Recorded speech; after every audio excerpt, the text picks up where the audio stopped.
New tonight, a story you'll only see on 8. A 72-year-old woman from Wyoming is warning people about using Amtrak. She's visually impaired and uses a walking cane, but enjoys taking Amtrak from Grand Rapids down to St. Joe to visit her father. Last week, she ended up in Chicago because she says nobody came to help her when it was time for her to get off the train. 24-hour News 8's Lindsay McCombs sat down with her about the 18-hour nightmare trip. Lindsay? Yeah, that's putting it lightly, Sue and Brian. Linda Kay has lost her peripheral vision. She uses special glasses to help enhance the eyesight that she has left. And she's never had a problem riding Amtrak in the past because there's actually a designated handicapped car and someone helps her on and off the train. But a week ago, no one showed up when it stopped in St. Joe. $13.50, and it's about 75 miles from here. Wow. That's not bad. 4 years, Linda Kay has used Amtrak to get from Grand Rapids to St. Joe until last Friday. My seat was marked, but nobody came. Then it started to move. No. The help button appeared to be broken, so once the train started moving again, she resorted to calling Amtrak's 1-800 number.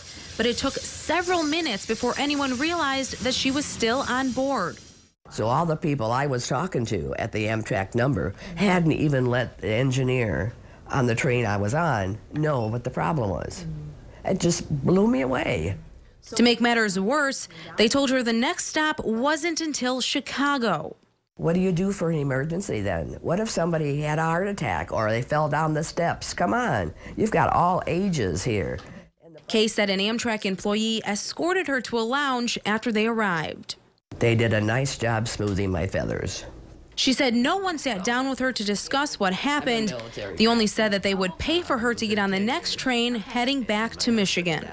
I hope you can put me on a bus or a taxi or something and get me back to my father in St. Joe, where I was supposed to get off. That was never offered, or maybe I didn't push it enough. Now, Linda also pointed out this all happened on Groundhog's Day. She's trying to be a good sport about it. I reached out to Amtrak today. I spoke with a PR person in Chicago who says that they have no record of the incident. So it seems as though no Amtrak employee on that day made a report of what happened. And I'm still waiting on a comment from them regarding those help buttons that Linda is worried about, as well as why no one is routinely checking each car of the train before it starts moving again. Reporting in studio control, Lindsay McCombs, 24-hour News 8.